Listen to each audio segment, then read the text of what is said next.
Wagwan, my peoples. We have 1 day left in the month of March, so you know what that means. We have our monthly market report for the Tampa Bay real estate market. Let's go.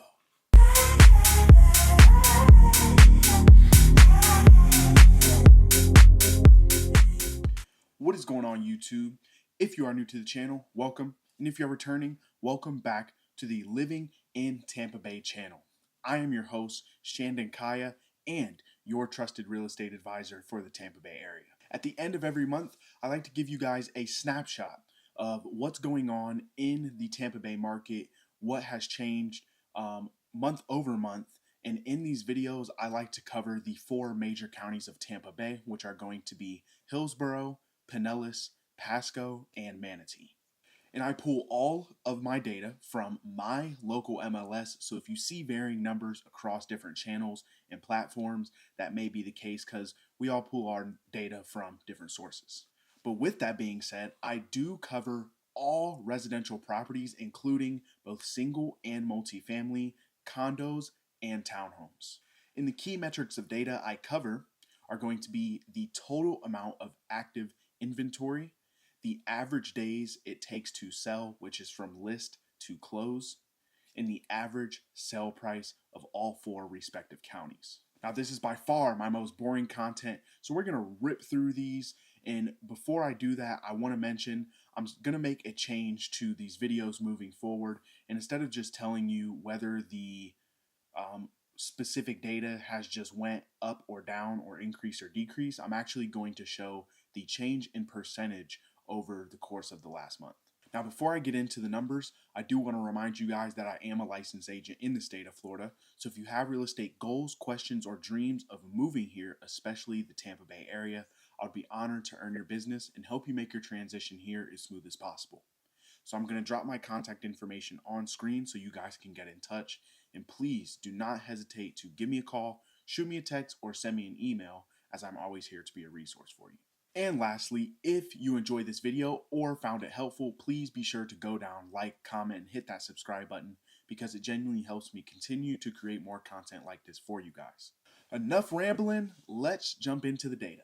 First on our list, as usual, is going to be Hillsborough County with an active inventory of 6,318 properties, an increase from what we saw last month, taking an average of 69 days to sell, a significant decrease from what we saw a month ago, and an average sale price of $494,571, a small but still an increase from February.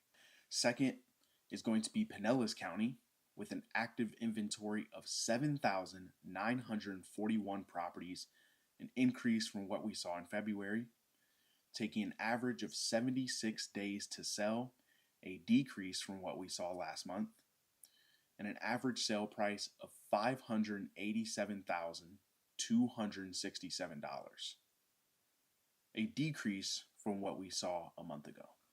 Third is Pasco County with an active inventory of 4,587 properties, an increase from last month, taking an average of 76 days to sell, no change, and an average sale price of $375,304, an increase from what we saw in February.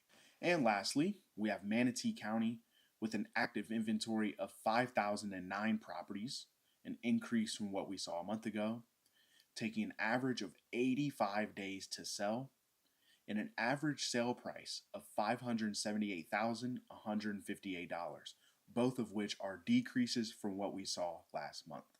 Now, typically, the first thing I look for are patterns between the counties to see if there's any trends that are currently being set. But from this data, it doesn't look like any 2 counties are following the same thing, other than all 4 counties have increasing inventory, something we've been used to for at least the last 12 months.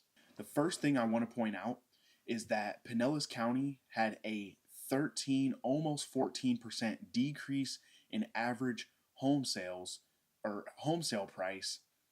And that tells me that last month when we saw it so high, that a big portion of that pushing the average up was likely from the luxury sales, waterfront homes, million plus, that even though the large amount of the inventory may be in the 3 to 500s, if you have some of those sales that month that close at a million plus, it'll pull that average up to, average out at, the high 600,000s. And with it being under 600,000 this month, that tells me that maybe those luxury home sales cooled off in the month of March, and we're back to that standard price of between 5 and 600,000. That is pretty standard here in St. Petersburg. Another thing I noticed this month is that obviously outside of Pasco County that didn't have a change, the other three counties had significant decreases in the time it's taking them to sell. Now, what that to me should be indicative of is that sellers are being a little more cautious prior to listing their property and making those necessary adjustments and renovations before putting the property to market. What this does is it allows buyers to see the properties that are actually marketable that you probably would want to put an offer in. Now, if you put yourself in a buyer's shoes, you're not going to want to see every single property. You're going to want to see the best properties that fit your criteria and automatically shut out the ones that aren't worth taking a shot at. So if more sellers are doing this, this could very much be a reason why these properties are going under contract quicker, making it through inspections quicker, and therefore closing faster. I think because of its size, we've seen Hillsborough County stabilize across the entire county with areas like North Tampa, West Tampa, South Tampa. You also have Brandon, Riverview, Gibsonton, Apollo Beach, all the way down to Ruskin, where the home values are kind of just everywhere. So we've been sitting in like this high 400s to mid 500s value for the past several months, which seems to be the standard for Hillsborough County. And I think Tampa makes up a large portion of that. So I don't think that's a horrible value for the area. I do think it could come down just a little bit in some of those neighborhoods, but overall, still very good.